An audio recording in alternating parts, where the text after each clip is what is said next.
All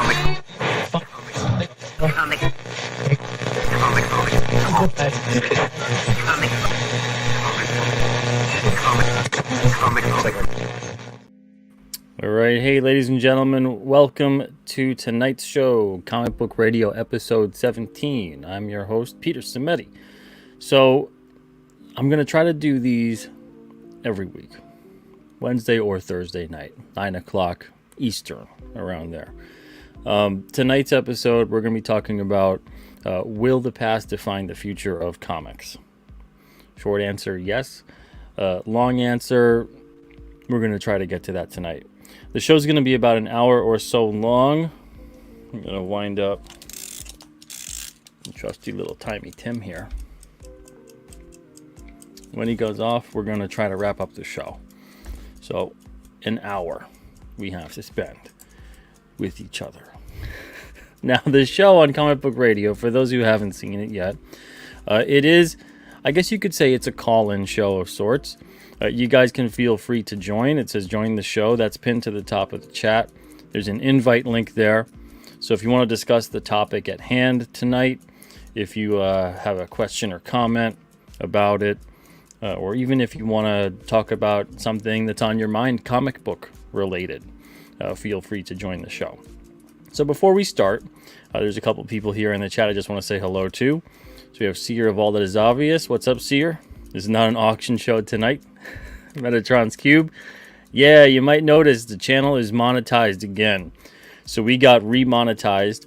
What had happened was a couple of months ago, I'd say maybe 4 or 5 months ago, I took down a whole bunch of, I didn't take them down, I unlisted them, but I unlisted a whole bunch of Open Mic Monday episodes and things like that, and it brought my watch hours down severely. So I guess it caught up with me, and sometime in January or so, they had demonetized the channel.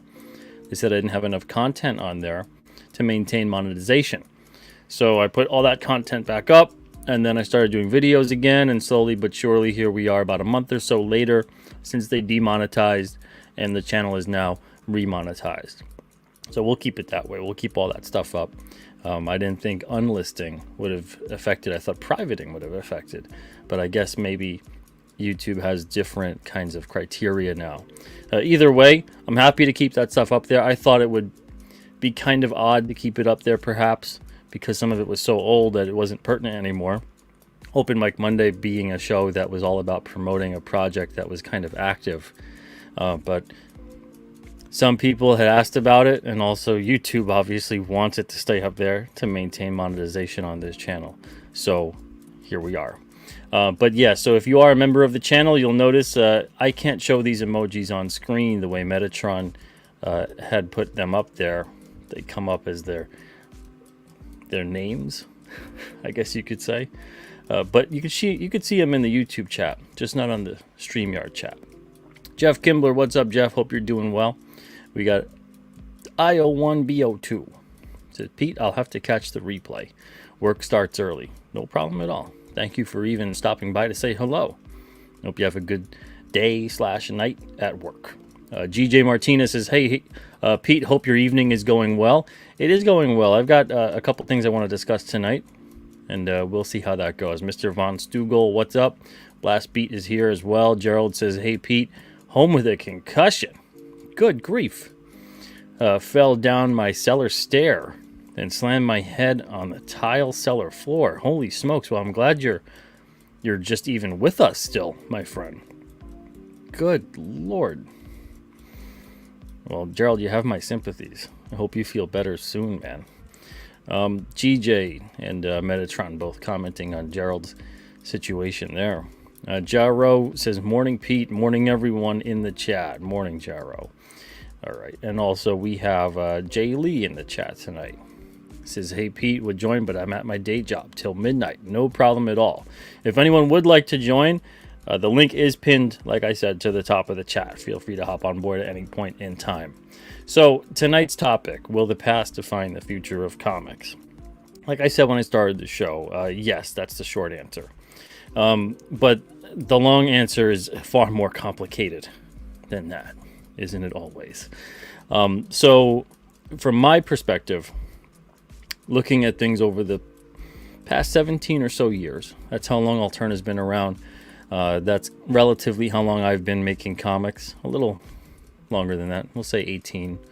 To me, there's been a lot of things I've noticed in terms of the industry, regarding trends, regarding the way things have been, regarding the way things were, relatively speaking, 20 years ago, just even when I kind of got started making comics and networking and doing conventions and everything else. These things that were greatly impacted by the trends of the past, the previous generation, and then now I'm seeing relatively a new generation being impacted by the things that I saw 20 years ago, for better or worse. Nowadays, I wish I had more positives to note on that. But what I mean by that is specifically this. So when I had gotten started in comics, roughly 20 years ago, what I saw was a lot of people very excited about the boom of comic book movies. We were all excited about that in some respects, right? So Spider-Man was just out for the most part. The Sam Raimi, Tobey Maguire Spider-Man, Blade, X-Men, all that kind of stuff. It wasn't really the concept of cinematic universe just yet. But those movies did pretty well.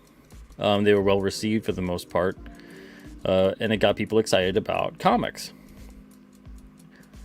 Something along the way had changed.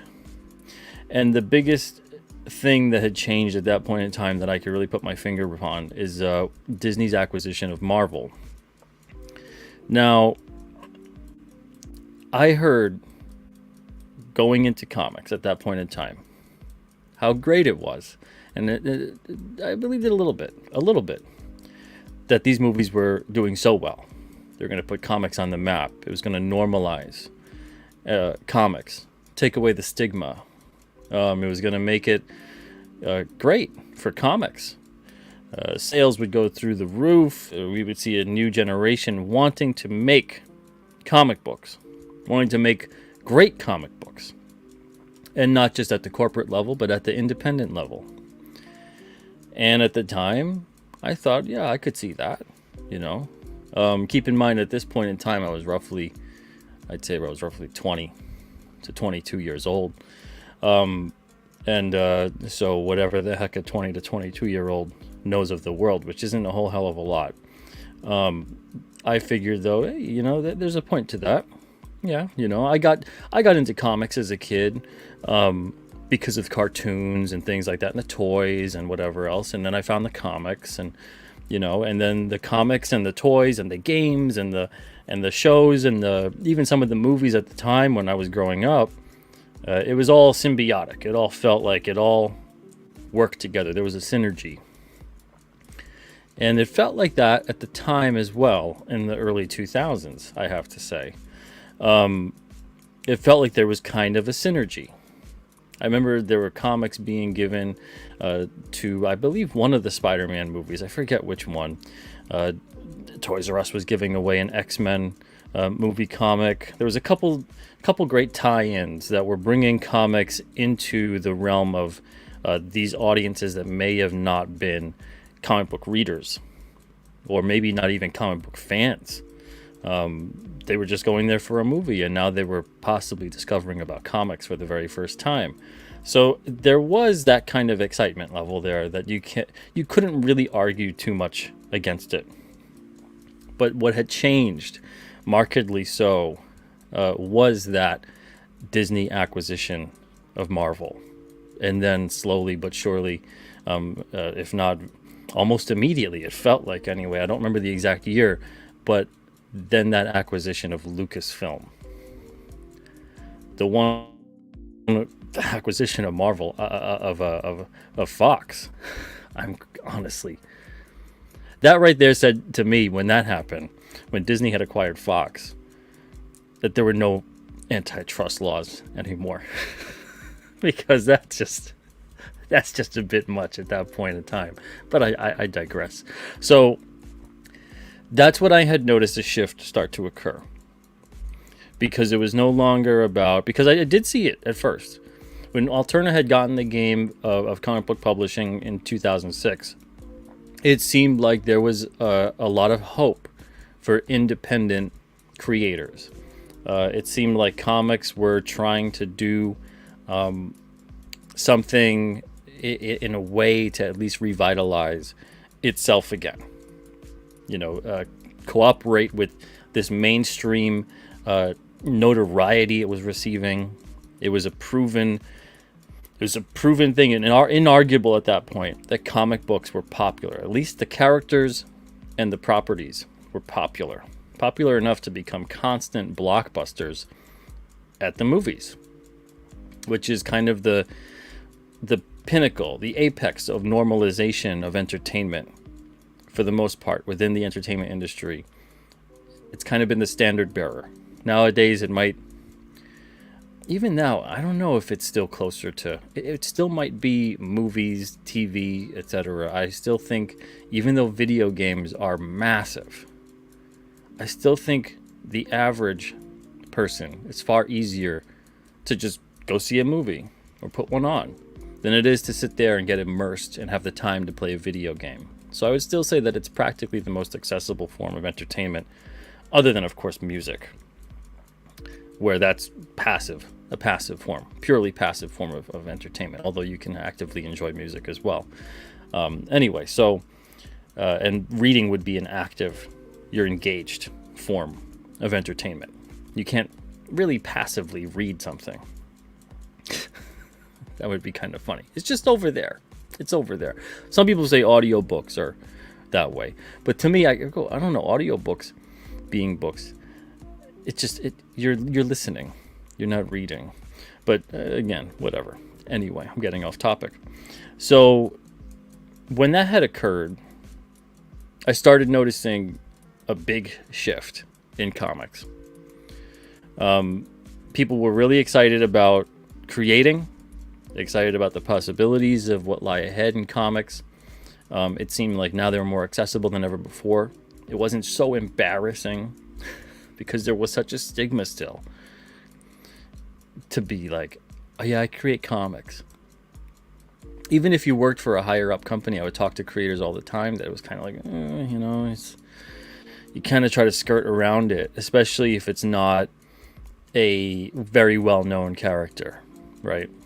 If it's not Batman or Superman or something, if you were working in comics and you were working on, I don't know, let's say you were working on Moon Knight or something, right? That wasn't really going to get the attention of the average person. The average person pretty much never really had heard of a character like that, a C or B-list character, and even some of the A-list characters they didn't really hear much of.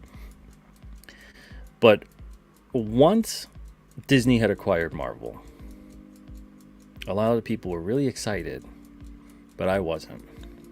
I wasn't excited at that point. Then I started to get a feeling of dread. Now, I was already a couple years into making comics. I had already been a part of the industry at that point. I believe we're talking roughly 2009 when they had took them over. If my dates are wrong, please forgive me. So I was already kind of in the industry for a couple of years. I had already seen how some of the things were within the industry, getting firsthand experience and also talking to people that had years of experience, years more than me. And it was not necessarily, I would say, disenchanting, because I didn't go into it with rose-colored glasses in terms of, oh, it must be the greatest thing in the world to be in the comic industry. It wasn't like that for me. It was more about, this is something I want to do with my life, and I want to learn as much about what this is as possible. I never really went into comics thinking, oh, well, this is going to be my dream, and everything's going to be wonderful, and everything is going to be so easy, and just feeling like every day I wake up and I'm working in comics, it's the best day of my life.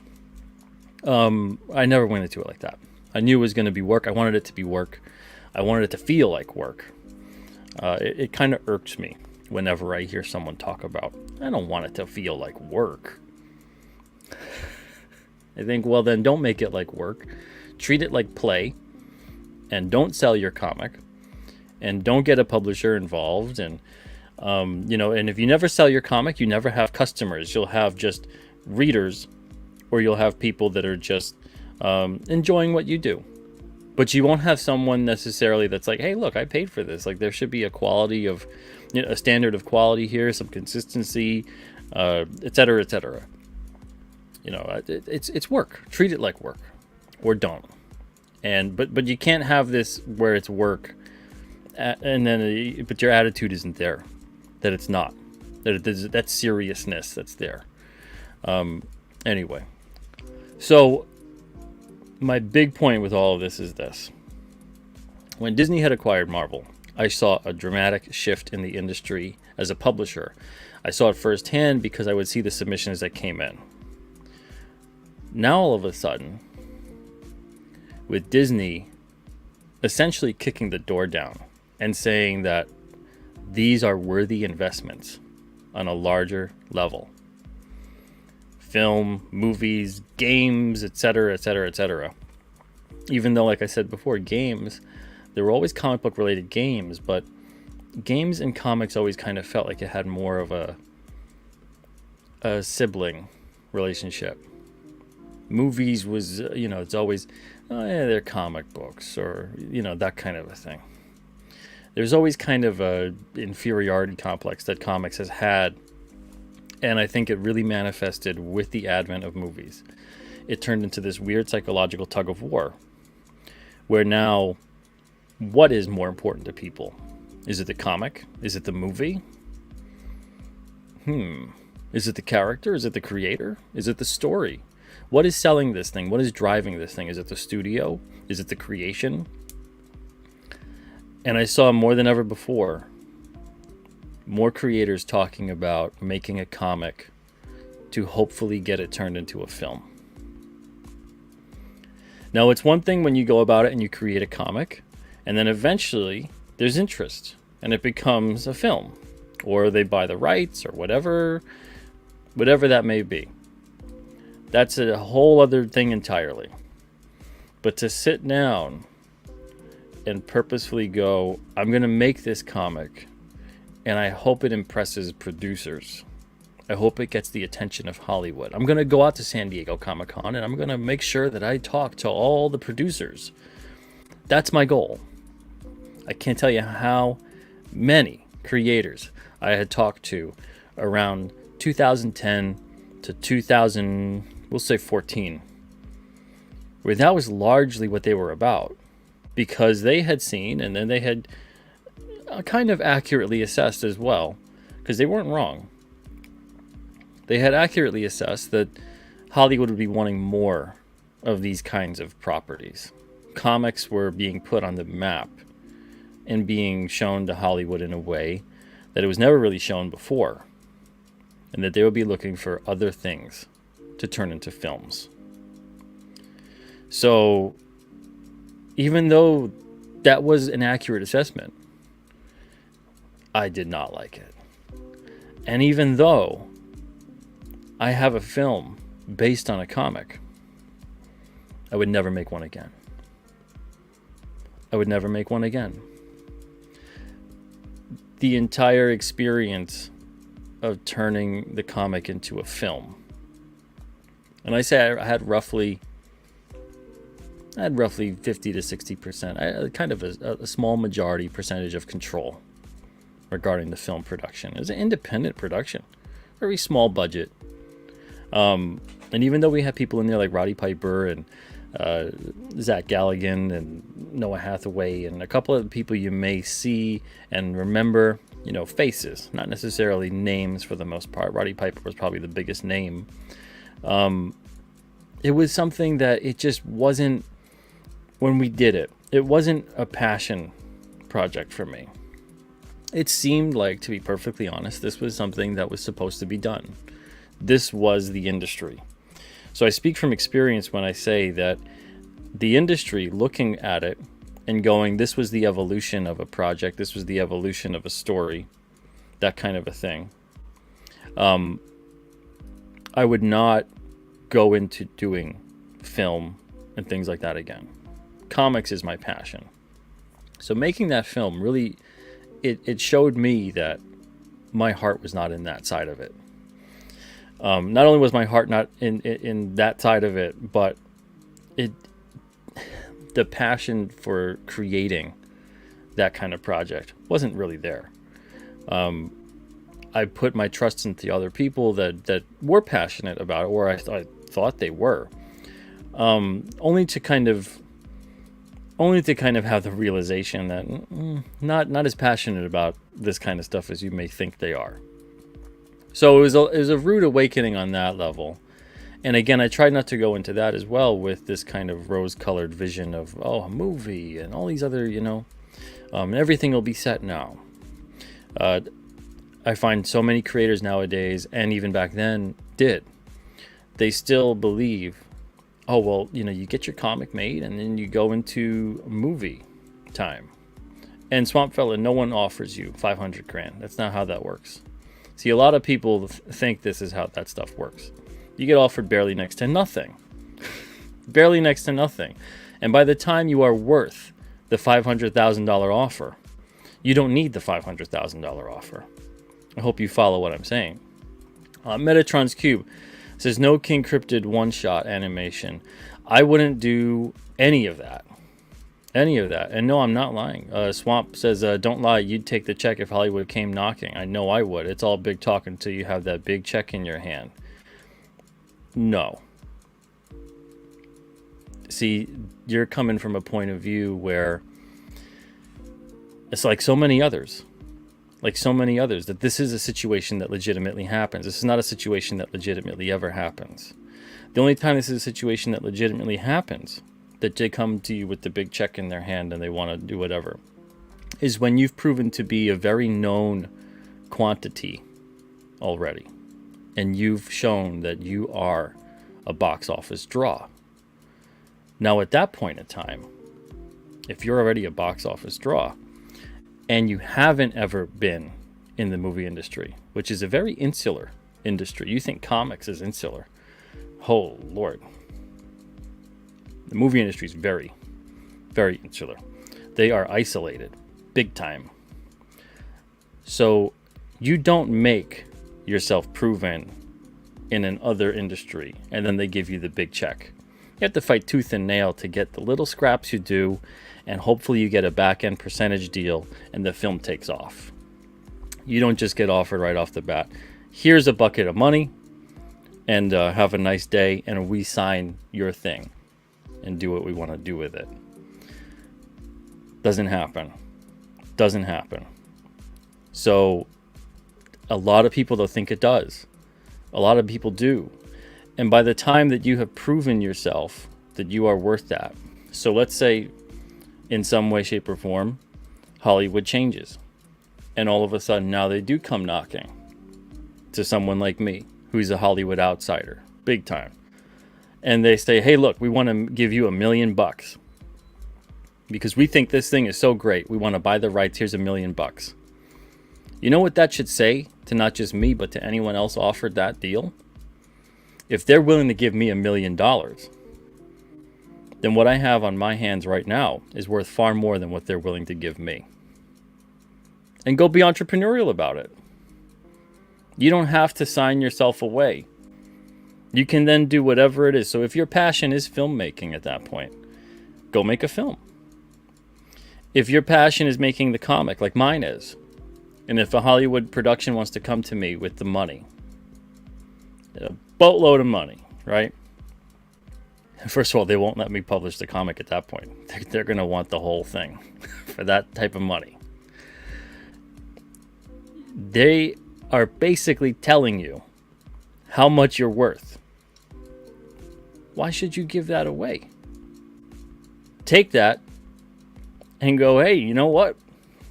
I could do whatever I want to do with this. People know this is worth something. I've proven myself. I'm a proven and known quantity at this point because there ain't no such thing as this amazing deal that's not going to have repercussions. That's the other thing. It's very important to not get into the mindset of this is going to be a fantasy dream scenario come true. This bucket of money isn't going to be for every single aspect of every single thing you want. You know, you give them a list of demands and they check them all off, and here you go with your check, and you know, you're set. And you could do whatever you want to do whenever you want to do it. You do whatever you want to do with your life, and they gave you a lot of money, and they're going to turn your thing into a film, let's say, and make it even more popular or whatever it is, and you know, you'll just continue to rake in the money. It's not how it's going to work. It's not how it's going to work. So unless you truly want to be involved in that industry and oversee and care about what it is you're doing, we're talking realistic scenarios here. Of course, in an unrealistic scenario, who wouldn't say, you know what, if you just let me continue to make my comic, leave me alone, and you guys do whatever you want to do. You do whatever you want to do to make the best film, the best, make the most money on it as you can. Do whatever you got to do. You don't even have to talk to me. It's yours. But leave the comic alone. That's mine. That's mine. And you don't own the characters. You just own the rights. You just own the rights to do it as a film. Again, we're talking scenarios that are dream scenarios. These don't happen. None of these things that I've just discussed, what I just said, the outline of it, the demands, and that doesn't happen. That doesn't happen. The more money you want from them, the more they take. The more they control you. So anyway, I noticed that was the mindset, though. I noticed the mindset became the sellout mindset, right? If only I could sell out, then it would be so wonderful. So I saw a lot of comic creators wanting to go down that road, but not just that. What I saw that was even worse to me was the advent of Hollywood wanting to encroach upon the world of comics. And what I mean by that is the person who 30 years ago would have moved out to LA or New York, probably got a job somewhere to be around film sets, whether you worked on the film set or you worked at a restaurant or something else where normal scenarios would occur, where it was an everyday thing to just bump into a movie star, a producer, a director, whatever. And you would have your script or treatment in tow at all times, because you never know when you're going to bump into Mr. Spielberg. And you would do the work. You'd go on auditions, you'd build sets, you would be around the set, helping out however you could. You would get whoever needed coffee gets coffee. You would work the catering table. You would work at the restaurant. You'd do all those things. You're around it. And that was the life of the actor, the screenwriter, the whoever. So once comics became this kind of, I'll just go around the industry that's hard to break through, and I'll make a comic. And then I'll get my stuff noticed because I'm going to work a comic company, whether that be an independent or a corporate company or whatever it may be. It would essentially become, here was a nice way I could circle the industry that I want to truly get into and network the whole time. So instead of working the restaurant, instead of working the set, instead of, you're at home typing up your screenplays and your treatments and your whatevers, instead of doing that necessarily, you made comics. And whatever comics they wanted you to make, or whatever comic you kind of wanted to put out there, you made. And if you were pitching to an independent publisher, the magic words at the time, right? I'm a screenwriter. I want to adapt this to film. I've got my eyes on the prize, right? That was basically the prize. The prize was the film, that industry. Everyone's catering to the film industry. They care more about impressing the Hollywood producer than the comic book reader. And that's where comics went off the skids. More than anything else before. So when I say, will the past define the future of comics? I look at the trends that had occurred. The trends that had occurred in the 80s gave way to what rose in the 90s. The trends that, and if you are familiar, I don't have enough time tonight to go into the entire comic history. But if you're interested, do some research, look it up. The trends that occurred, not just within the stories, but the businesses. The trends that had occurred within the 90s gave way to what occurred in the 2000s, and so on and so forth. So if we're looking at the past to define the future of comics, it doesn't mean that the future of comics will mirror the past of what has occurred, but it will absolutely be defined by it. It will absolutely, what has been having ramifications upon the industry of comics. You see it now more than ever before. Everyone thought this is going to get comics into the hands of more people. They're going to be aware of them. They're going to want to create comics. No, if people see the comic book adaptation on the screen, it's going to inspire them to want to create movies, TV. They're not seeing a comic. They're seeing something being brought to life on the screen. The accolades that come with it, the attention, the money. That's what they're seeing. They're not seeing the comic creating process. They're not seeing somebody drawing a comic. They're not seeing someone talking about writing a comic. They're not seeing someone discussing storytelling through the comic book medium. They're seeing the razzle dazzle, the show. So now, when we talk about that and we see that, you can look back and think, wow, 10, 12 years ago, and everyone was super excited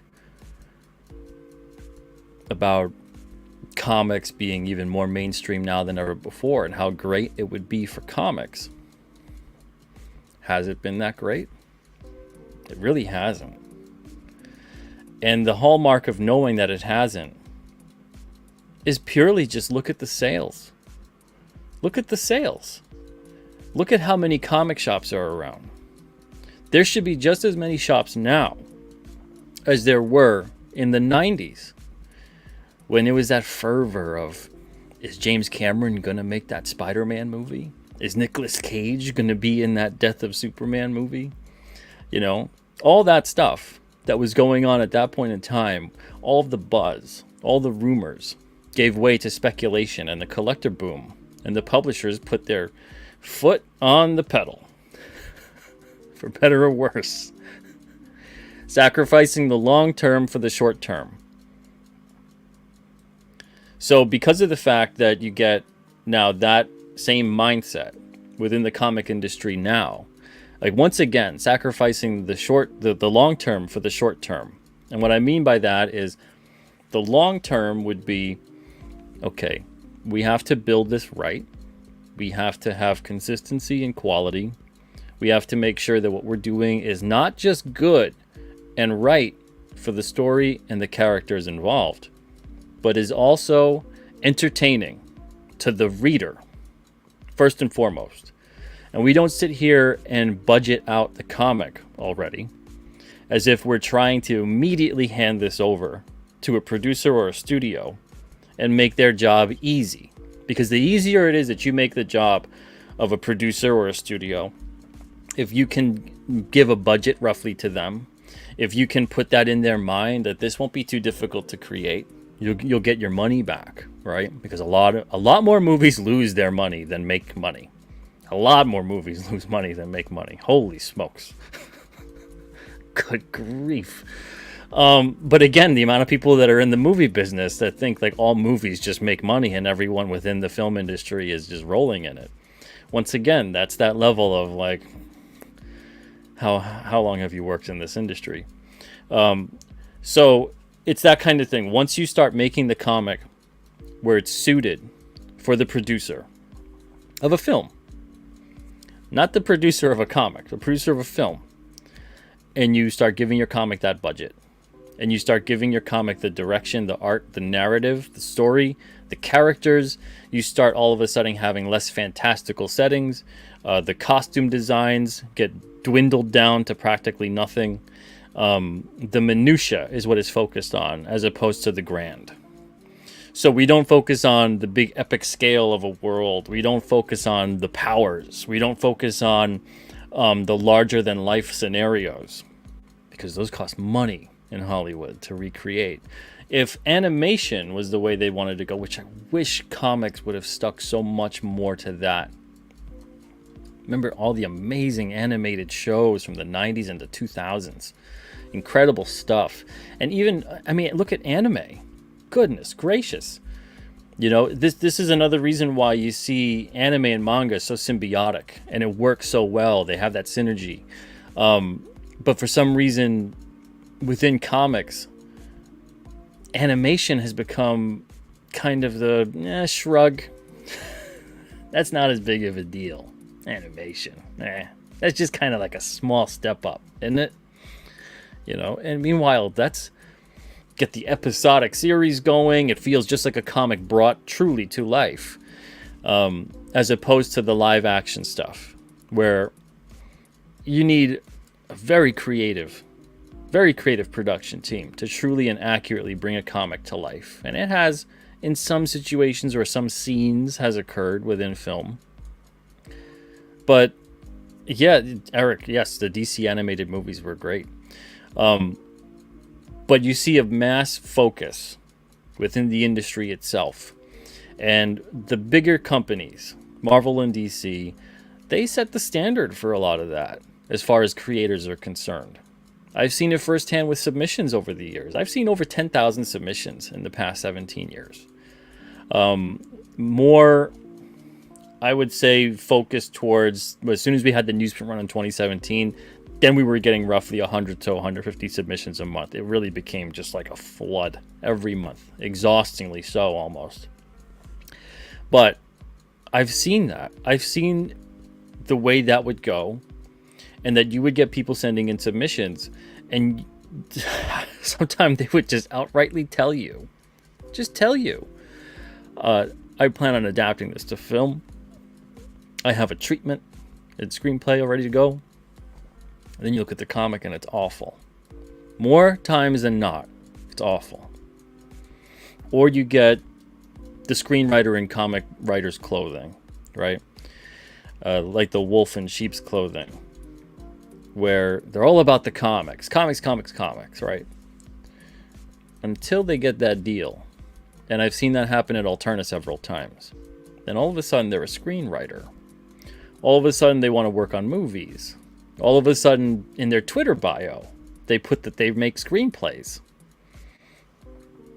Nothing you'd ever heard of. Nothing even made sometime. But they write them. It's interesting what happens when people think that they can fake their way into success. Fake it till you make it. Everyone does it to some extent.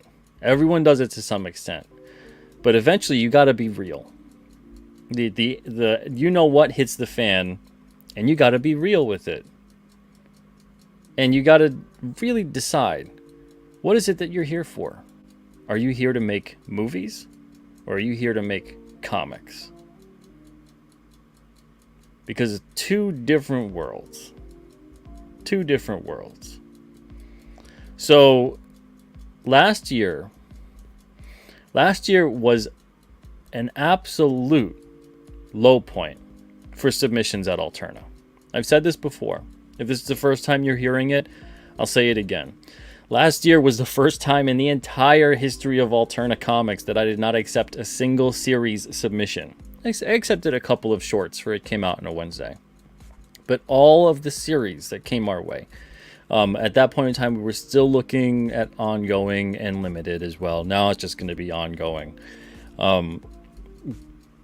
We got a lot of them. But the vast majority, it's a selling point to mention that they have aspirations to turn this into a film. And believe me, it shows in the submission. 100% shows in the submission, because it doesn't read like a comic. It doesn't look like a comic. The budget's already in place in terms of getting this ready to adapt. Even the way it would be pitched feels more like it's being pitched to someone who works in Hollywood. The Hollywood pitches are usually, and this is why things are so derivative now, and this goes back to the past defining the future. We see so many remakes, we see so many reboots, we see all these different things that involve playing upon nostalgia, and sometimes directly so, only to butcher said nostalgia and think, well, any press is good press. We see so much of that nowadays in storytelling and in entertainment. And all of these things are, I always see storytelling as a communication device between not just people, not just cultures, but it transcends time. These are time travel devices, if you really think about it. That you could actually read something that was made by someone who may not even be here anymore. They're long gone. And still ascertain something from it. Still get entertained or moved or inspired. And you would have never known them. They would have never known you. But what they've created has traveled through time to be with you today and impact your life. There's a power in that. There's a power in that. It is the first line of defense between the breaking down of humanity as we know it.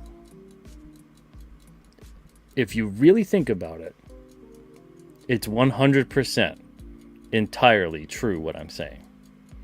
It is not... People say, oh, it's fiction. Oh, it's made up. What could you get from it? Oh, this stuff isn't real, you know. I've seen so many creators over the years in comics telling upset readers, upset fans, you know, these are made up, right? These guys don't really exist. Why are you getting so upset? Stuff like that makes my blood boil. Makes my blood boil. While the stories and the characters may be works of fiction, the impact they have upon people is 100% real. So the fact that there's people in here, in this industry, in various industries like this, that are creating things with that mindset, that attitude of, this is all just nonsense anyway. This is all fiction and make-believe. You know, I don't know why people care about it. Go do something else, please. Go do something else. Because you are ruining civilization as we know it. I'm not being hyperbolic here. I'm not being hyperbolic. This is literally the ground floor. The foundation of all civilization is the communication that we share. The experiences we share. How that resonates. How that ties us all together. And you are ruining all of civilization as we know it with the mindset that, why do you care about this? It don't matter. Why are you a part of this field if that's the mindset? Why are you creating if that's the mindset? You look as far back as humanity. Humanity is defined by our stories and how we communicate. What are our heroes? What are our villains? How does that reflect upon us as society, as a culture? We have been defined by that since the very beginning. So when people within these industries come along and they say that kind of stuff, you are 100% defined by it. Humanity is defined by it. And if your job is to tear all that down, you are literally someone who, you're not just doing a bad job of being a storyteller.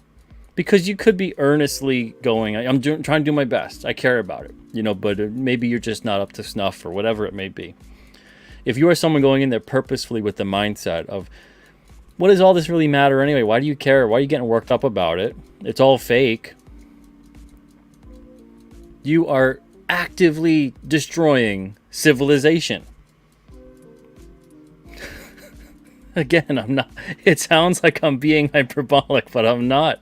I'm truly not. If you go back and you look at every ancient civilization, every kind of culture you could possibly think of, what defines those cultures, those people, those eras of time?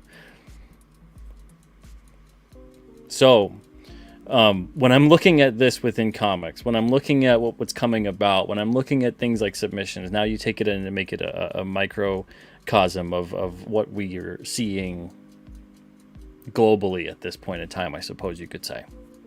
It goes far past comics at this point. But I'm seeing people that are viewing comics as a way to... It's a lotto ticket, right? It's a way to potentially get rich quick. You know, if I scratch the magic ticket of comic books and I make one that speaks to a producer of a film or whatever, I can then make a lot of money. You know, and then and all my dreams will come true. These are all get-rich-quick schemes. Short-term thinking at the expense of everything long-term. And eventually there's no long-term anymore because the runway is gone. You've run out of runway. You know, you only have your whole life, whatever it may be, however long that is. Let's say it's this long. And you're running across, trying to do whatever it is. And all of a sudden you're like, oh, I'm running out. I'm running out of room. I'm running. And then that's it. It's the same thing that happens within these things like comics or movies or whatever it may be. You only have so much time. Time is the only thing that we can't, right now, seem to make more of. You know, you can make more money. You can make more things. You can't make more time. And so we're running out of time in terms of how much we have left to essentially use up and abuse up.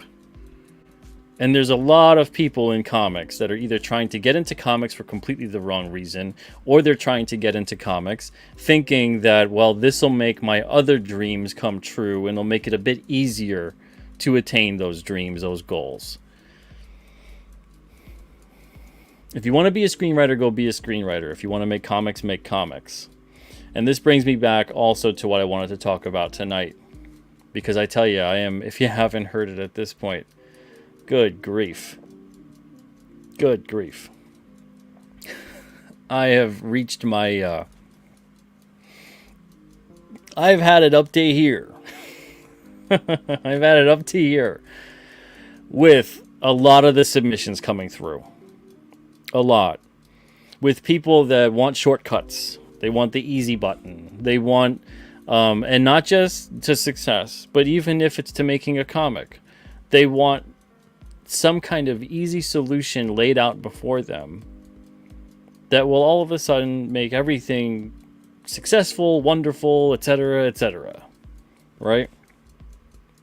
There ain't no easy button, ladies and gentlemen. It's work. You put in the time. You put in the effort. You give it your best. You be prepared that sometimes you're not going to succeed. Sometimes you will. But if you give it your best and you work your butt off, you're going to succeed more often than you're going to fail. In the long run. In the short run, you're going to fail a lot more than you're going to succeed. Be comfortable with that. Don't necessarily accept it. Don't sit there and go, well, you know, I'm gonna do really bad at everything I try for about 10 years. Don't go into it with that. But accept that it's going to be difficult. It's going to be difficult. And Jaro, I'm going to touch upon that in a moment. Oh, goodness gracious. That's a whole other can of worms. So here I've tweeted out. This was yesterday. It said, submissions at Alterna open in a few weeks. I'm looking for episodic ongoing stories that center around a character or group of characters. Give me adventure, conflict, genuine world building, etc. Screenwriters need not apply. I want to see comics, not the next Netflix flop. Because that's the thing too. Even if your thing gets picked up by, I don't know, Netflix or a movie studio or whatever it may be, that's going to take up a lot of time a lot of money, a lot of everything you could possibly think of. It's going to derail your entire comics career starting off, I tell you that. So you have to have your mind really set on what it is you're trying to accomplish here. But I don't want to see it. I don't want to see screenwriters applying to Alterna. I'm tired of it. Said I want to see more submissions from comic creators that care more about impressing their readers than impressing a Hollywood producer. I saw way too much of that nonsense last year. Like I said, last year I would even get things from people's agents, from their agents in Hollywood, saying, I've got a writer here with a script and he wants to adapt it to a film. Can you put together a comic for this individual? I got about 7 of those emails last year. It's becoming a very, I don't know the proper word for it at this point in time. I know how it makes me feel. It's becoming a very strange industry, to put it family friendly. And it's already a very strange industry. And it's getting even stranger. So a couple of the comments here are making me not look forward to the submissions to come in April. All right, so Blast Beat sends a very normal question. Can I submit something short? It came out on Wednesday. I said, sure, those submissions are open year-round on the site. Then we have, this one was very strange. So this account that doesn't follow me, I don't follow them. It says, Double Out will be coming your way. Hope you like it. And they send me some images here and whatnot, right? I just said, I read it. I took a look at it, and I said, good luck on your Kickstarter. I took a look at their page as well. I said, good luck on your Kickstarter, but this wouldn't be a good fit here. They deleted the tweet, but they had originally responded, thanks, it sucks anyway. But they deleted that tweet. Okay.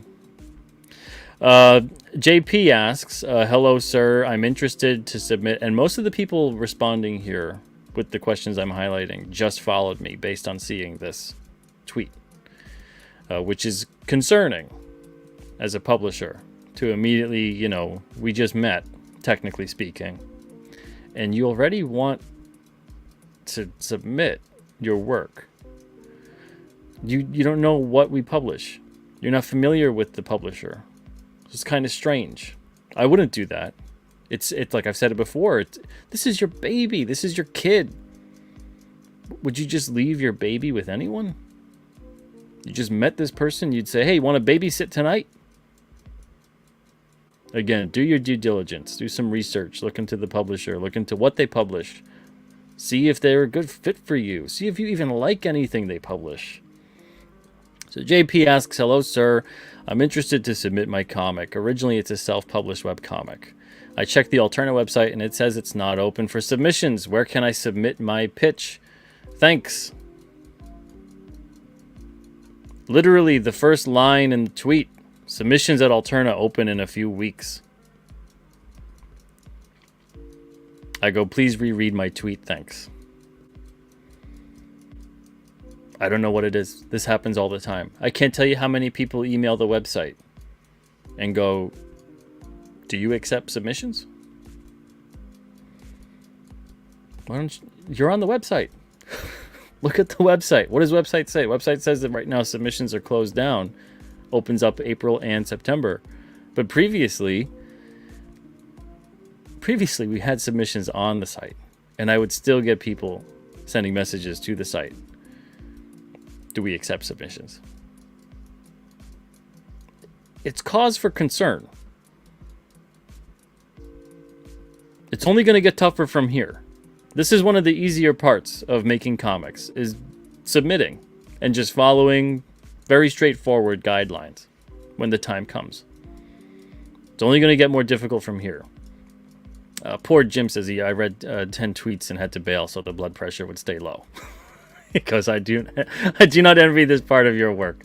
Oh boy, Jim. So here is another one. It says, are you looking for comic scripts or finished art and all? I said, I want to see the first 5 pages completely finished. I don't accept comic scripts because scripts aren't comics. And they understood. They responded back. They said, sounds good. But that's something as well. I get that a lot. You know, I got an idea. I got a pitch. I got a script. That's nice. You have a comic. Because a comic is none of those things. You know, is that gonna sell to a reader, a comic book reader? If I say, well, here's the idea. I'm not going to show you any of it, though. I'm just going to tell you the idea. Or here's the script. With no art. Just a script. You read it. Want to buy my comic now? That's going to be one hell of a script. So it's the same thing when I have to evaluate a submission. Going on a script or an idea or a pitch, those things are great. But a comic they do not make. Unbreakable Argonauts says, I have the perfect idea I'd like to pitch, but I'm currently doing my own Indiegogo campaign. How long will submissions be open? I might be able to put the idea together depending on how long you're open. It's bleeping fantastic.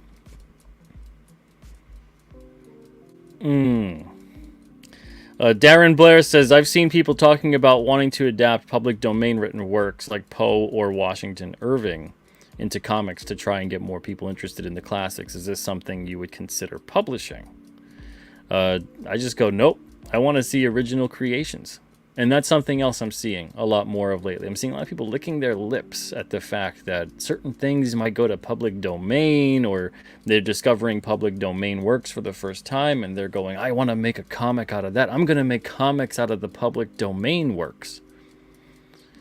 Well, you still don't own those works. You want to put a lot of time and money into those works? Be sure of what you're getting into. Be sure of what you're getting into. Because I'll bet you dollars to donuts that you could create a character very similar to said public domain character, which is what you should do. You should do that. So let's say if the Green Hornet goes into public domain completely 100%. Don't make Green Hornet stories. Make a character that's very similar to the Green Hornet. You know why? You won't get sued. You won't get sued, and you'll put all that time and emphasis and energy and money into your creation. But I see a lot of creators that go, oh, I want to just take the public domain character and do something with it. Be careful. You're going to spend a lot of time building up something that you don't own. And you could have done it building up something you do own. Rich goes, okay. That Unsin guy says, I have a series I want to turn into a comic. Great characters, unique world building, action adventure. And does this mortal sin here for me. Raiders/diehard. Anyone that knows me knows I don't want to hear about you comparing your work to previous works. Serio comic tone, but can't find an artist. Point me toward an illustrator up to Alterna standards, and I'll give you 5 pages that'll knock you on your ass. Good grief. Can you see this one alone here? Feels like a Hollywood pitch. It's bombastic, it's hyperbolic. It's full of just grandiose statements that there's no way to prove him wrong or right. It's just coming in there trying to impress me. Like I'm an absolute idiot. And like I haven't seen 10,000 other submissions that also think they're the greatest things that ever been made. Don't do this. Don't do stuff like this. Be real. If you have a book about something, talk about what it's about. And ask the question. You'll notice at the end, and I'm going to pinpoint all these people that are asking questions in some way, shape, or form. Not one of them asks this one important question.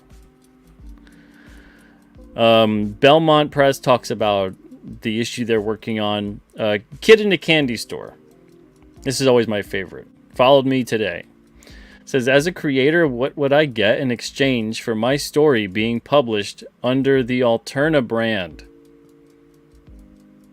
I went to their page.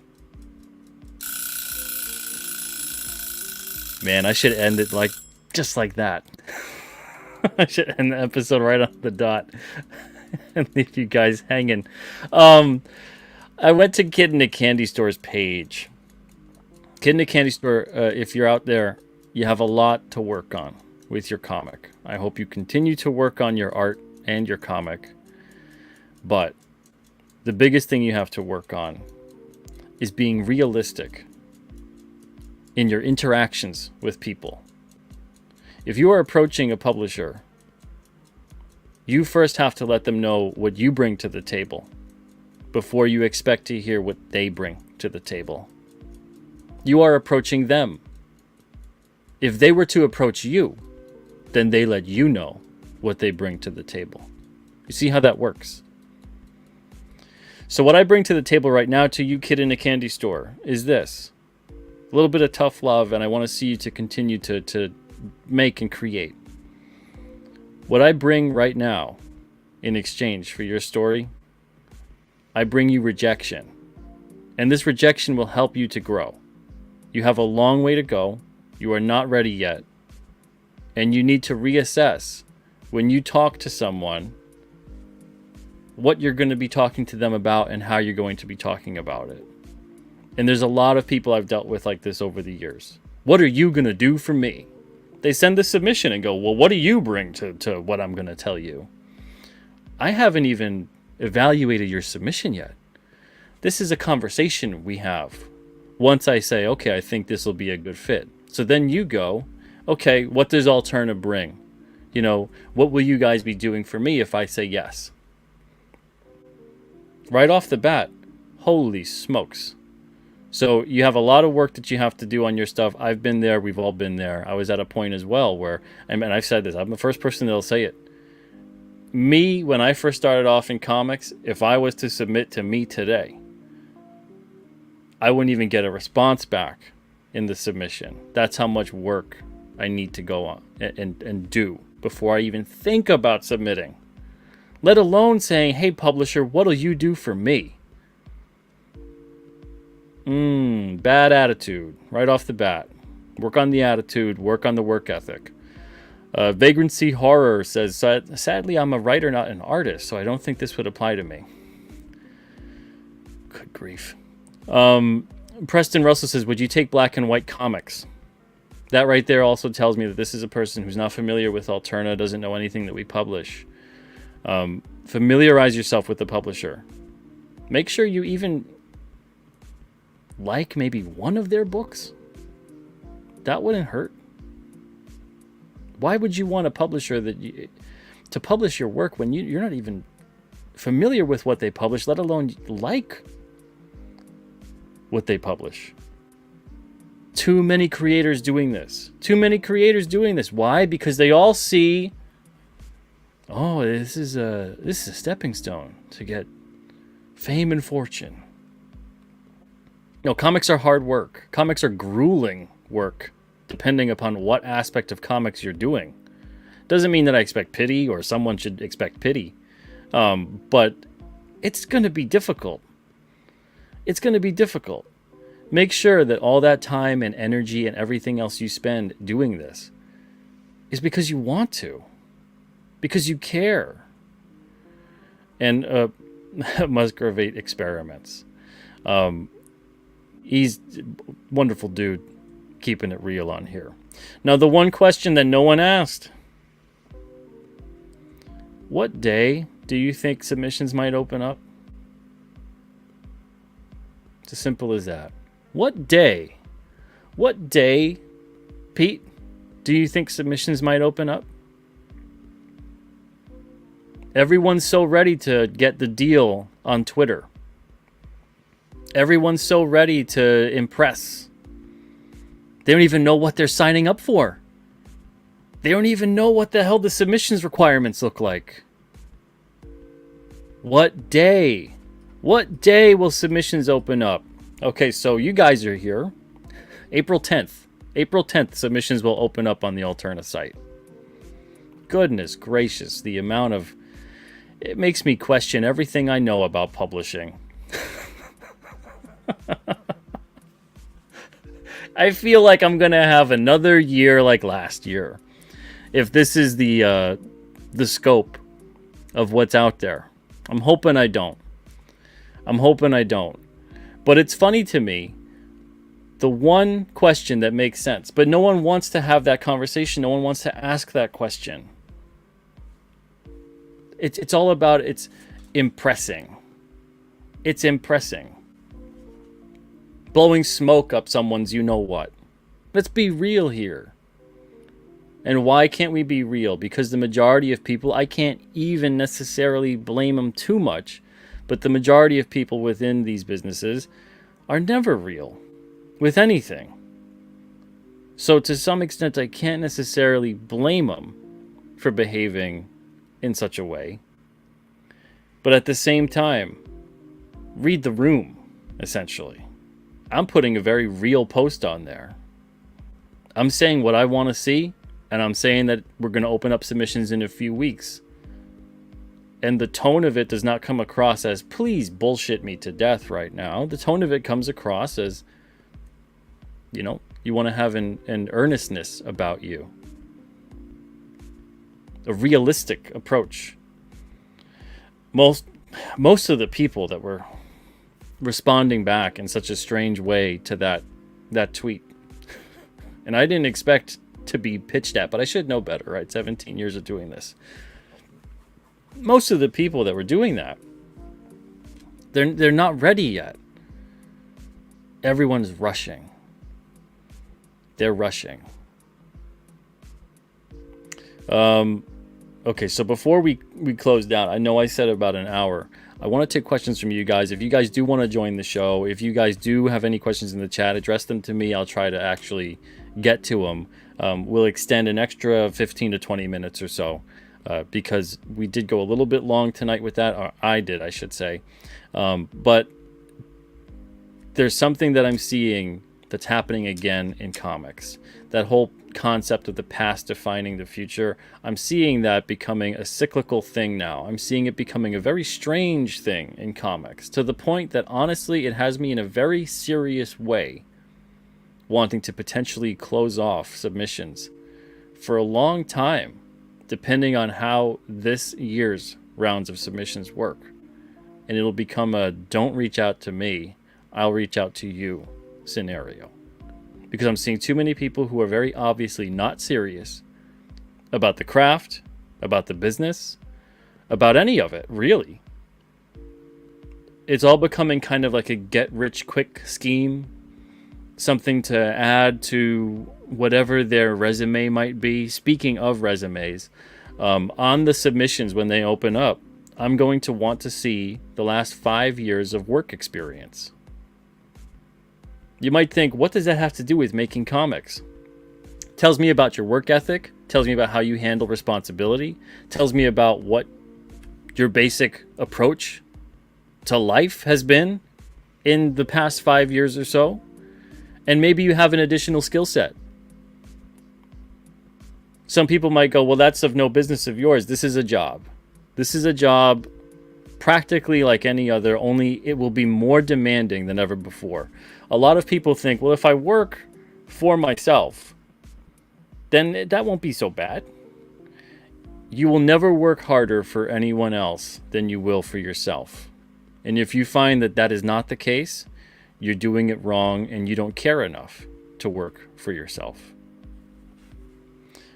With that said, we got a guest on here, Randy Scribner. Hey. Hey, Randy, how you doing? I'm doing good.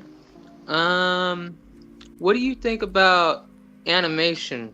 People who have already created an animated film or an animated series for, say, Cartoon Network or HBO Max. Shouldn't they put in their contract that they should be able to hold the rights to be able to make comic books for the future, due to the fact that whatever company they're beholden to will hold the rights to whatever creation that they create, for the end, forever. Take the Powerpuff Girls, horrible reboot.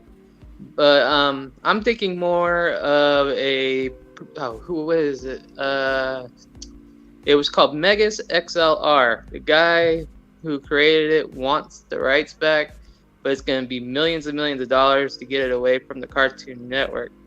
And if he had had the right to make his own comic, he would have had another medium to, create his kind of Gundam-like, Yeah, that's a difficult scenario only because it's so contextual. So what I mean by that is that I would have to know what they had signed for, what they agreed to with the terms at that point, what they received for those terms, were they compensated at all for that kind of thing? Does it specify ancillary rights and licensing? Does it specify, do they get a percentage if those things are created?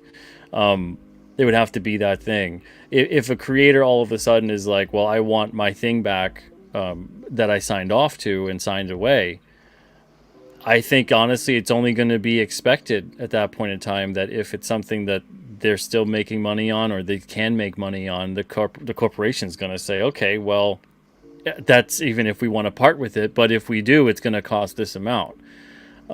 That's to be expected. So I think it goes back again to creators going into it and they're blinded by the whole thing and they're not necessarily understanding what they're getting into and the long-term ramifications. They're selling off everything because the short-term looks so great.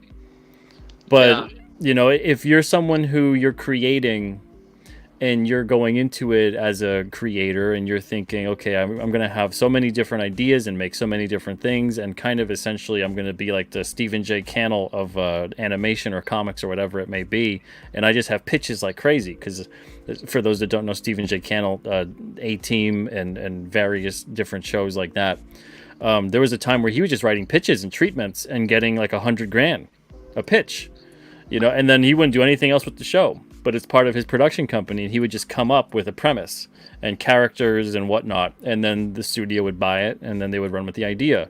If you're not going to go down that road, and you want to go down the road more of where this means something to you, if you can't negotiate and basically get any of those kinds of rights whatsoever, and you still choose anyway to sign that deal, it really does become, well, I mean, if you sign that deal, you sign that deal, and let's hope they compensated you. Otherwise, if they didn't, it really is difficult at that point in time to find a foot in the door and get out of it with what you want. Yeah, because, see, if I was an animator right now, and I'm not, but I would definitely put that in my contract, that after the series is done, and after you're done with my property, you have the right to do whatever you want animated-wise. But I should have the right to make manga or a graphic novel or trade, not trade paperbacks, but I mean floppies, whatever. That way I can continue my story if you're not. Does that make sense? Yeah, I think that obviously. I think that makes sense for creators to ask. I mean, always ask for as much as you think you could get away with. Because and let them say no. Yeah. Because now they want to kill it, sort of. They give you like 2 or 3 seasons. Well, I mean, studios will purchase rights all the time to things just to kill it. Companies will purchase patents to various inventions just to make sure no one else ever makes those and gets in on their space. They're just killing things right now. Yeah. And I can think of some other properties that were great. Titan AE. That was good one, but the only reason they killed that was because it wouldn't sell toys. That's why they killed it. Well, I mean, there's a long history of that, but yeah, I mean, it's Ross Wolf even says it right now. It's a very naive view, unless you're a major name, like I highlighted before. The huge corporations would never do that. You don't have leverage at that point, so getting it into the contract and working it in. Before any animation happens, it has to be in the contract. But and that's what I'm saying too. Is I don't know if here's my words. I don't know if corporations would let that go. They get like maybe a season or two. And they have no, their Well, intellectual property's gone after that. well, and that's the thing is that, if they did try to get that part of it written down and then it was just like, no, this is the deal, take it or leave it, and they said, all right, I'm going to take it, then that's the deal. And it's millions and millions of dollars to do animation. So. Now, what I would say instead is this individual should parlay their success in doing what they did and what they created, and basically scream from the rooftops, "I'm the person that made that. Here's my next thing." No, I agree with that. Make something new. Yeah. And, carry on, so to speak. Absolutely. All right, Randy, I got another person waiting here. Thank you so much, buddy. Appreciate Thank you, it. Pete. All right, we got Greg Levitre. Is that correct? Levitre. Yeah, something like that. All right. I'm too American to pronounce it properly. How are you doing tonight, Greg? I'm good. How about you, man? I'm doing good. I love this topic, Pete. You're actually, I respect you a ton. You've probably seen me trolling people and being very opinionated out there, but I do respect the people who I feel belong here, who have the talent, and you definitely know writing. What you're talking about earlier, what you were talking about with people bringing the TV pitches, and I wanted to elaborate a little bit on that because I think some of the people in the chat got a little confused. They think that maybe if something is designed to be a TV pitch and a comic or a movie or something, it's just going to suck. It's not the case. Obviously, you know that. It's each format has its strengths and weaknesses, which you touched on. Like the budget wise, you can draw any effects you want. A massive alien city, it's cheap. It's ink, or it's time with pixels. But when you get into different types of stories, like some are more cerebral. And in my case, I've got a few books I'm launching. One of them's Gun Demon, and I've got some story arcs for Gun Demon that are not exciting for comic books, but they'll make great short stories. And I've got another adventure that's a great choose your own adventure story because it's just right for that format. I've specifically set out to design and develop characters and stories that work in all these mediums. And it can be done if somebody knows what the hell they're doing, because you have to understand the strengths and weaknesses of those mediums. The comic book's got to be action-packed. It's got to be cool and exciting. It's got to have that wow factor, cool character designs. Movie doesn't. I mean, look at Joker. A lot of people love that. If anything, too, I find that the reason there was such a fantastic explosion of comic book movies when they were happening is because they had so much to work from. Mm-hmm. So many ideas, so many sets, so many looks, so many characters to work from. If all of a sudden you start editing down all of that and you're already adapting it to film on the comic book, they're going to adapt it down further. So now it's going to become this really lifeless, boring, almost any of the fantastic elements completely wiped from it. Yeah. So give them a lot to work with. So if anything, everyone's doing it the total opposite. They should be making these things, no one will ever make this a movie. The budget will be like $1 billion. Mm-hmm. They should be making that, because then someone will come along, get inspired, and go, this is so great. This is making my imagination. A filmmaker will come along and go, I can envision it like this, this, and this, and we could do it like that. And you give them a lot to work with. Give them that big slab of marble. But if you've already made your David, your Pietà, whatever it may be, and now you're saying, here you go, edit it down further, they're going to be like, well, whatever I do at this point, it's going to look like crap. But if you give them something that's even worse than that, it's going to turn out an even worse product. So it's so strange to see that people take that mindset and they're like, well, I'll do it like this and that'll make it easier, and I'll treat it like it's a storyboard, and I'll be more cinematic with telling the story. And then at the expense of what? At the expense of the comic book reader, that now this isn't catching their attention, this isn't catching their imagination, this isn't inspiring a next generation of creative individuals. This is just trying to impress the producer, who, by the way, everybody out there trying to do this, they're not just looking at comic books to turn into films. They've got screenplays, they've got other storyboards, they got treatments, they've got things that the studio is sitting on and keeping in the vault and trying to dig up whatever it is. They've got remakes that they're concentrating on. So everyone's sitting there wasting their time, wasting the prime of their creative years, trying to impress Hollywood. For what? Why are you doing that? Stop doing that. Try to impress your readers.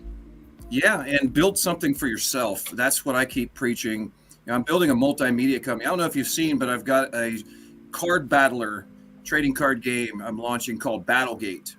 Now, I've got 19 decks in the works right now from multiple genres. And yeah, if you're interested, by the way, in making any of the alternate IPs into some decks, let me know. We'll have a talk. I'll let you know I'll show you the system, all that kind of stuff. But this is my goal, to try to help some of the more talented Comicsgate creators make some money. That's really what's holding a lot of us back from building our IPs much larger and actually doing something against the mainstream, is that very few people in this community have any fucking money. Or sorry, excuse my language if this isn't a cussing stream, but have no money. You know what I mean? Like, lots of talent, no money. So trading card games make a lot of money, and it's something I've been developing skills in my whole life, game development and all that. So I'm launching this bad boy. We've got a deck from Xevious in the works. We've got decks from Carlos Villa, Isan Fazeli. We've got some of the Comicsgate IPs like Infinitale Chronicles from Chris Fisk in the works. We've got Timothy Beefling's Water Wars 2288 deck in the works. Got a lot going on there. So that's what I'm launching this year. Yeah, the whole thing, what's been cracking me up lately is how a lot of people don't understand how the different mediums work and their strengths and weaknesses. I've seen even a lot of professionals talking about, let's make a Lobo movie. We need a Lobo movie. Lobo's boring for film. He's not cinematically designed. You know what I mean? Like, he's a biker with red eyes. Now, when you got Simon Bisley drawing him, phenomenal. You know, it looks amazing. So does a moldy turd if Simon Bisley's drawing it, you know? But it doesn't mean that moldy turd is going to be a good movie protagonist. Yeah, well, I mean, when it comes to something like that, again, how much are they willing to push it into the realm where it needs to stand out? You know, it's that level of, there's a lot of things that have to work out right for that to stand out. And all I ever hear about in regards to the talk of something along those lines is just, they treat it's the Hollywood way. They look at what came before, what set a precedent, and they go, well, how can we convince an audience that this is basically that, but in a new shiny coat of paint? You know, and we've gone down that Hollywood hype machine for so long now that comics in general also have to brace themselves for the fact that eventually this whole, it's starting to happen already. This whole thing with comic book films and shows and everything else, especially within the universal aspect of it, is going to become massively draining upon the audience. It's going to feel like homework and not entertainment anymore. It's going to do exactly what happened within comics themselves when everything became not just this fun, shared, universal aspect, but it became, okay, wait, who's where again? And what are they doing? And what happened? And I missed the last one. Am I going to be totally clueless? Okay, I am going to be clueless on this one. I got to go find that one. And I got to spend time now. And I got to make sure I got my... It's madness. Yeah.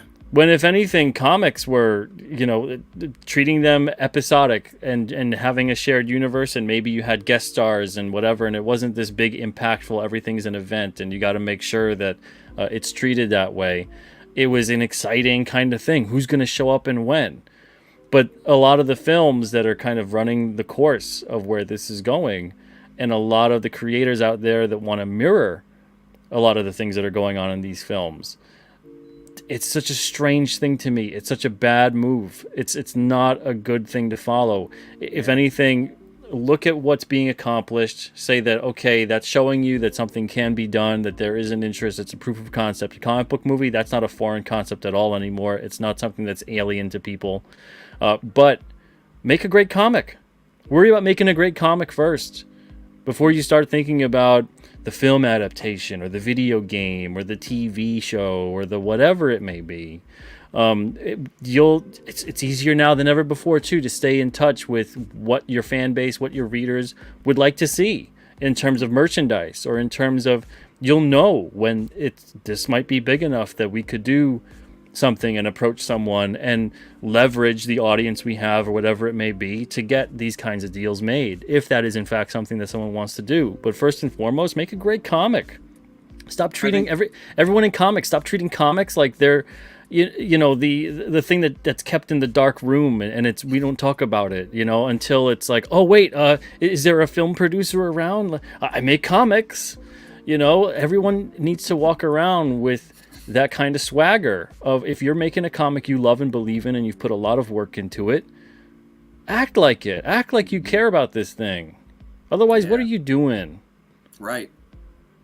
No, I agree, man. It's a sad state of like, really, honestly, writing in general in this era. I see very, very few writers. I see a lot of people who spent 30 minutes looking online and reading about the 3-act system so they can spit out some terminology, but they don't have years of experience. They haven't went out there and experienced any significant life either to actually input anything of their own into a story. They just copy what they've seen. The worst part I'm seeing is bad brand and logo design, guys. Come on, man. That's like one of the most important parts. Yeah, there's a lot of graphic design. There's a lot of graphic design issues. I mean, especially even over the years of 17 years, one of the biggest compliments Alternative ever got was about our graphic design on things, that it feels like it's professional. It feels like this is a thing that belongs. I'll see, and it goes beyond the subjective nature of what looks like a good logo and what doesn't. I'll see things where, and it goes back into the lettering aspect too of comics, and I've said this a lot, but it still is true to this day. The lettering will be so awkward. It'll be like over the faces, or the balloons are like these big submarine style balloons, and they're just fitting things all across and like this big huge text. All I could think is, guys, look at a comic. Look at a comic. You know, are you guys making comics out there? Are you reading comics?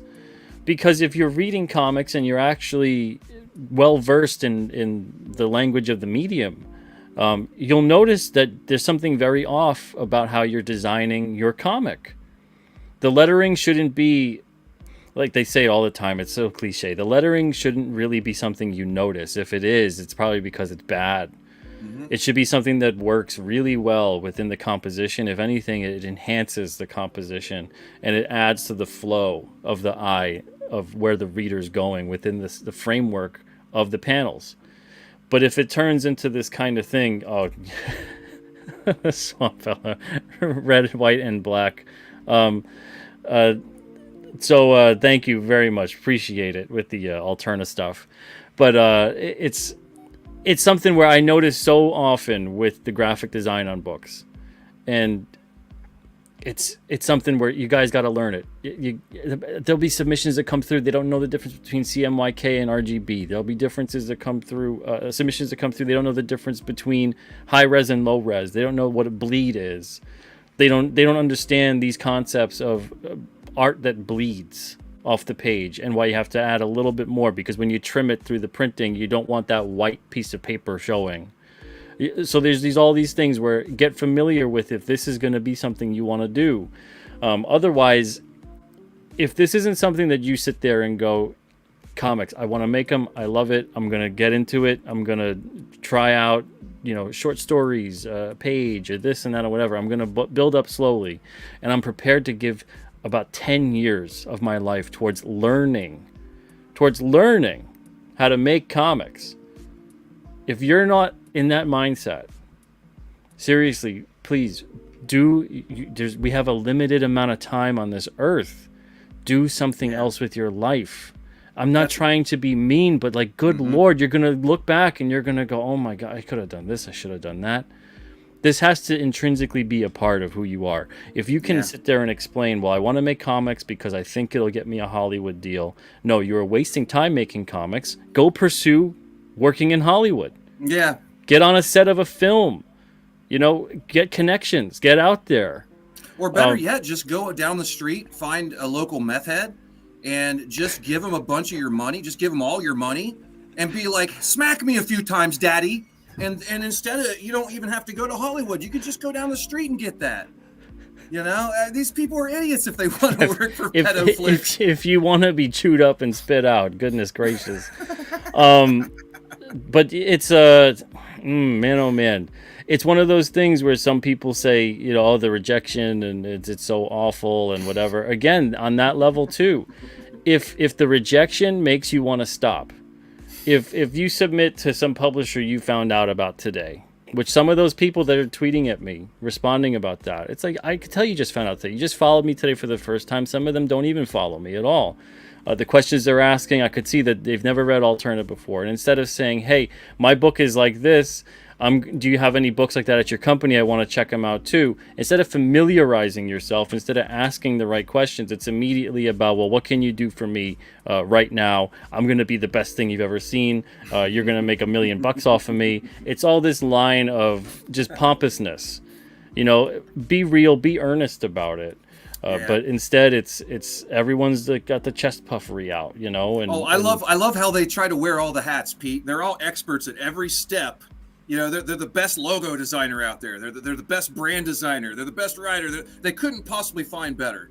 Well, every single time too, though, when it's someone like that, like when someone comes along and I've learned this over the years, and they go, if I do this and I get signed, what does Alterna do for me? I go, well, what are you doing for yourself right now? And every single time, the answer is always, I'm not doing anything yet, but... So you're not doing anything either for yourself, but I'm a complete and perfect stranger to you, and you expect me to do what for you right now? It's like, no one comes back at me and says, well, I've built up my website, I've got a few hundred readers, I'm on issue 3 or 4, you know, I've been doing this for about 10 years, etc., and they know what they're worth. They have no idea what they're worth, but they want me to tell them what they're worth. Why don't you go prove yourself to yourself about how much you're worth before you start telling somebody else, this is what I'm worth. And you go, okay, well, that's what you're worth. Why? What have you done? Oh, I haven't done anything yet. Oh, then you're not worth anything yet. That's what you're worth. Why don't you go make something, put something in of yourself? I actually get sad at times because I look on Twitter and I see a lot of talent not being implemented properly because it's indie. You know, it's not a part of a company that has an editor-in-chief telling the person what they need to do. They don't have other people developing the brand and logo, you know, who are experts at that. And some of the pros even have some bad logo design and bad branding. And like, for example, some of these, I'm not going to name names. I'm not going to gay ops, right? But basically, some of them are pros that a lot of people in the community really respect. I respect their art, but their brand design, their writing, and their logo design sucks ass. It's amateur. They're being wasted when they could team up with the right people who have those skills, and they could be putting out the best book of the year.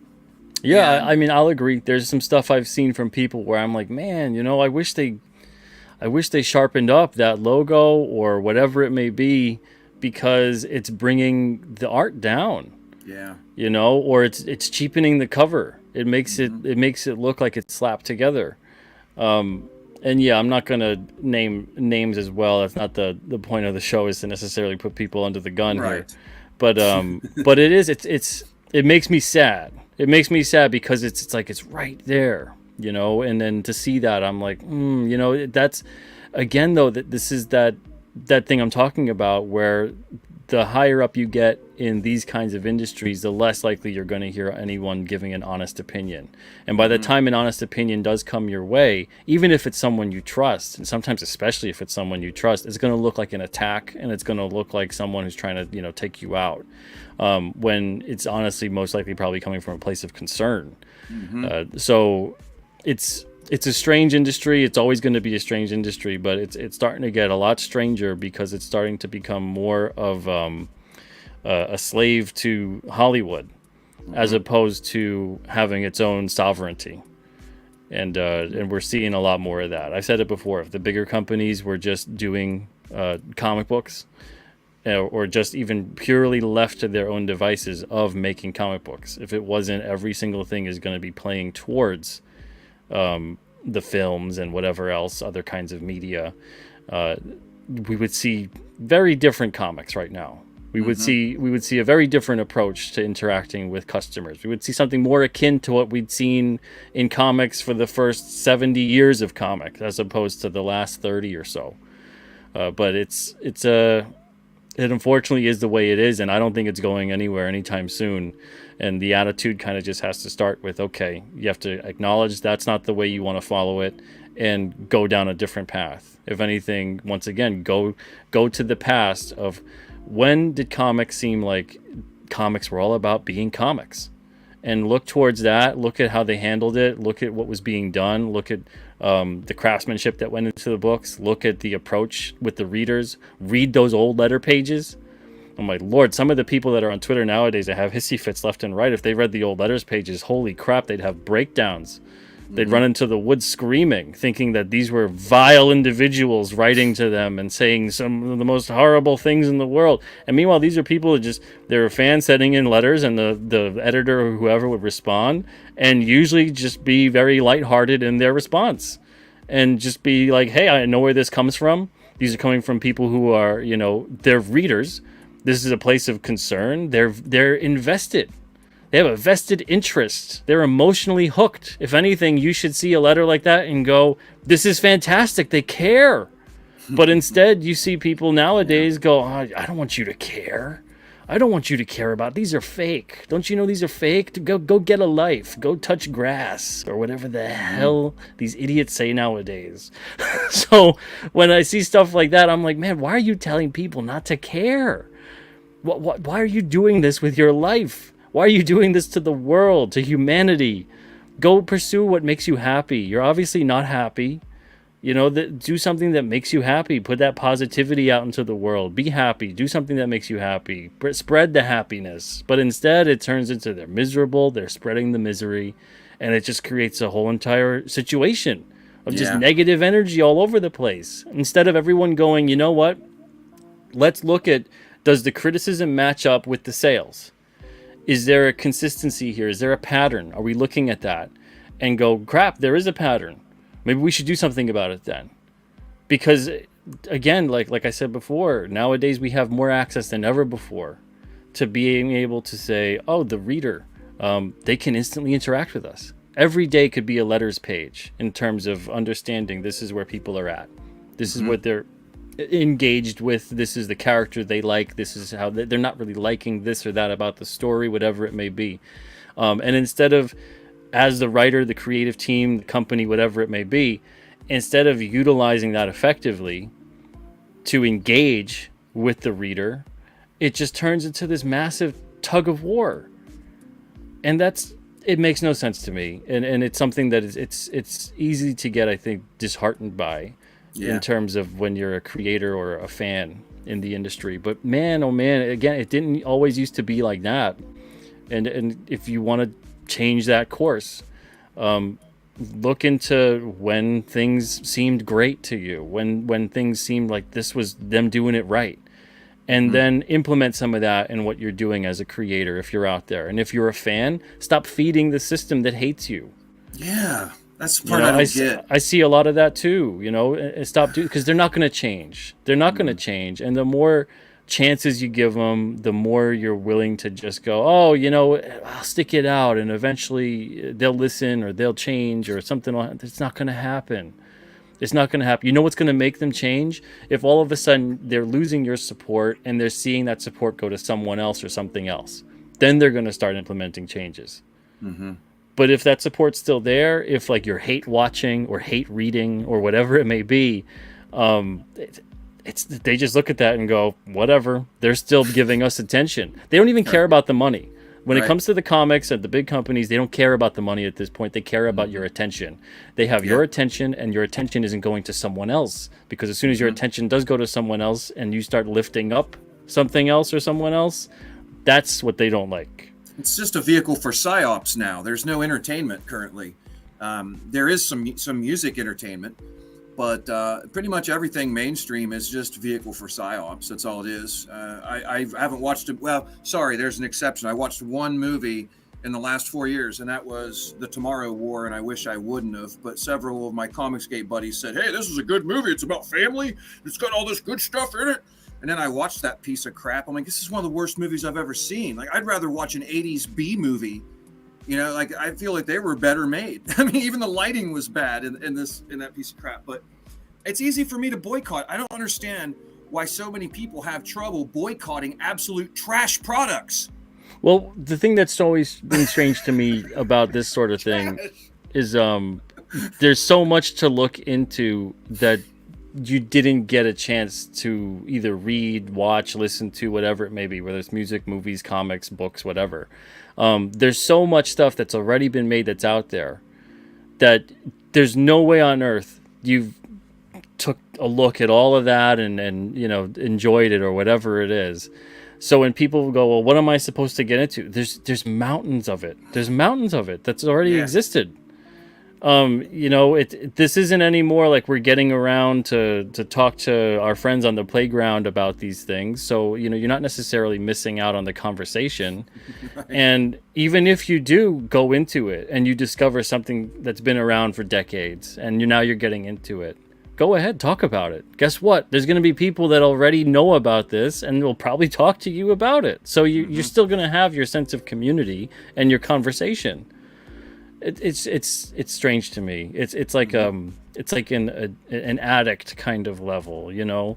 And it's not like there's only just bad stuff out there, but man, oh man, is it few and far between. And it's not like all that came out in the past was great, because there's a lot of crap then too. True. But there's a lack of objectivity now in understanding that something can be bad, and it's okay that it's bad. It doesn't necessarily mean that just because it's popular, it's great.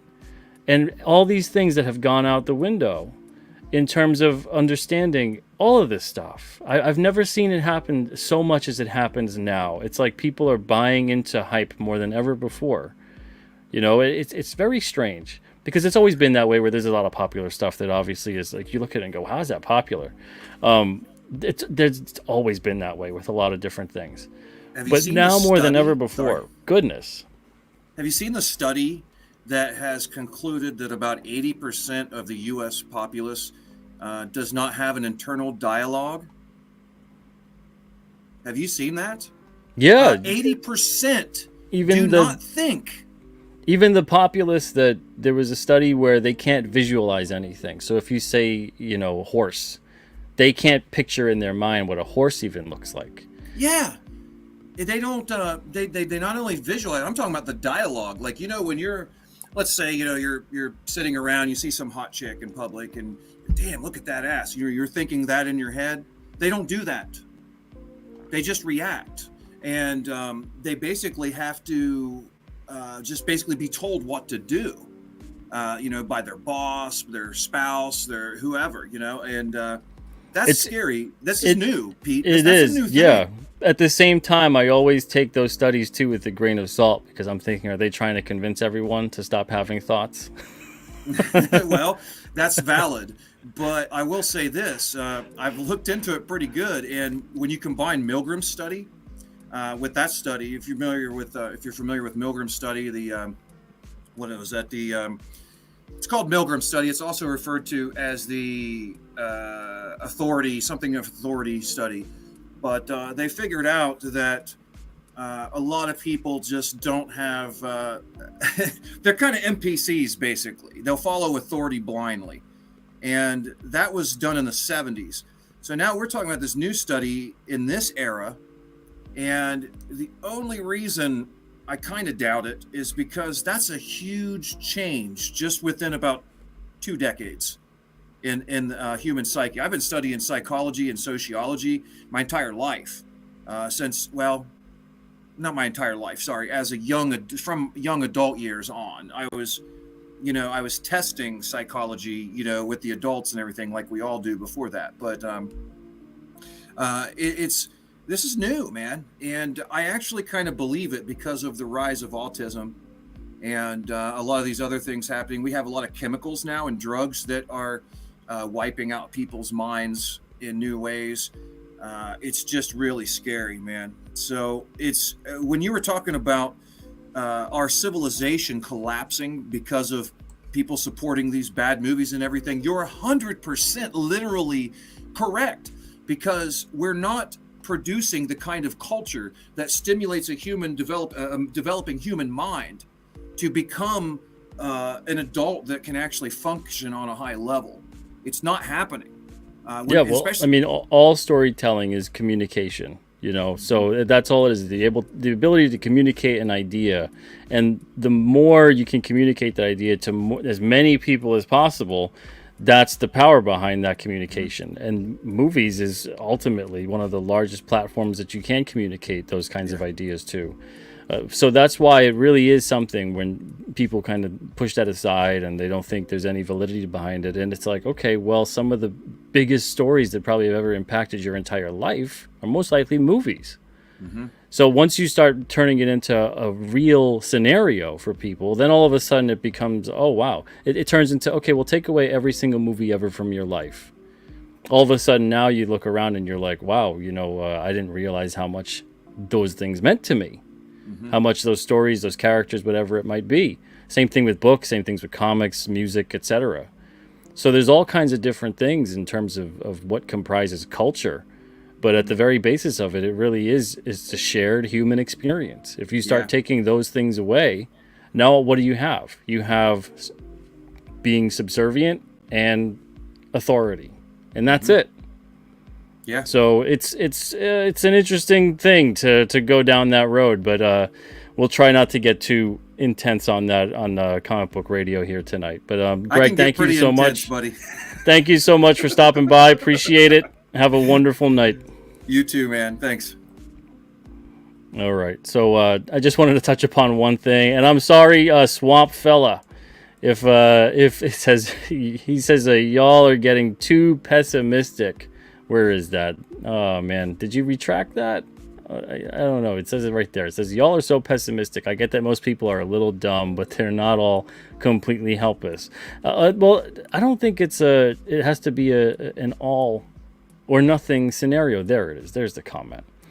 It doesn't have to be an all or nothing scenario. I don't think it has to be anything. Even if you were to think about if, let's say, something as small as, let's say, 10%. If 10% was that way, depends what kind of 10%. If it was a 10%, oh goodness gracious, that's a big 10% that can have that impact. And unfortunately, when you go down these kinds of paths, it doesn't take a whole lot of people.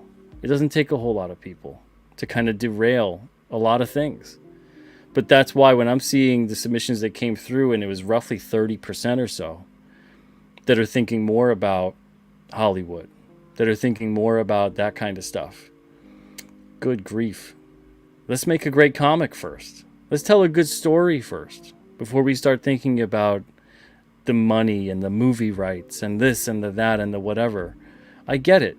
Everyone would love to see certain things like that. For the most part, everyone would love to see certain things like that. The reality of it is different. Most people aren't also aware of the reality of it. But let's make a great comic first. Let's take our time to entertain the reader first. What's so wrong about that? So, and Blue Teddy wasn't really Black Pill. Wasn't really Black Pill. It was real. It was real energy. It wasn't that level of, well, everything is awful for forever and always will be. If you heard the message and you heard what I'm talking about, you basically hear the fact that there is a total and complete way to do things the way you want them done. But it has to start with you. It has to start with you. And Swamp Fella, no politics, story should always come first. 100%. 100%. But I see so many people willing to go, why don't they do this? Why don't they do that? It's always, why doesn't that person or that company do that? Why don't they make those changes? They don't need to make those changes. You can make those changes. You can make those things a reality. If you want to see certain things being out in the world, certain kinds of stories, certain kinds of characters, certain kinds of whatever it may be, in terms of you wish that they didn't do it that way, you wish that it was done this way. Do it. You guys all have that power. Creative people that are out there, you guys have that power. And the people that support those creative endeavors, you empower those people. You don't have to sit there and hope that, and this is a broader issue across the board, but you don't have to sit there and go, I hope that those that have all of this tremendous power understand the responsibility that comes with it. Somewhere along the way, most of those people or companies or whatever it may be stopped believing that they have any responsibility that comes with that power. And that the only responsibility at play here is that it is your responsibility to continue to give them power. You can take that and you can talk about that in a storytelling aspect, an entertainment aspect, a political aspect, a governmental aspect. You can take that concept and bring it through to so many different avenues of life. So it really is interesting when people say about these things that, well, they don't really matter. They're make-believe. It's sad to hear, especially creative people that work in these fields. It makes me very sad to see people say that kind of thing. So, thank you guys tonight. Really appreciate it. It wasn't a black pill episode, at least not to me. It was more of a let's keep things on a realistic level here of expectations for when we're, as creators, making something. Let's try to be as good as we possibly can. Let's try to execute those ideas as much as we possibly can. And then as readers, as people that are out there enjoying this stuff, making it and helping it come to life, to be perfectly honest, don't spend too much time giving in to things that you don't enjoy. Life's too short. Life's too short. Try to find stuff you do enjoy. All right. Thanks a lot, guys. Everyone, take it easy. Really appreciate all of you guys watching tonight, being here, supporting not just Alterna or myself, but all the wonderful types of things you do support. All the different creators that are out there, essentially fighting the good fight and making some great stuff. Everyone, take it easy. All the best to you, and I'll see you next week for another Comic Book Radio. Take it easy.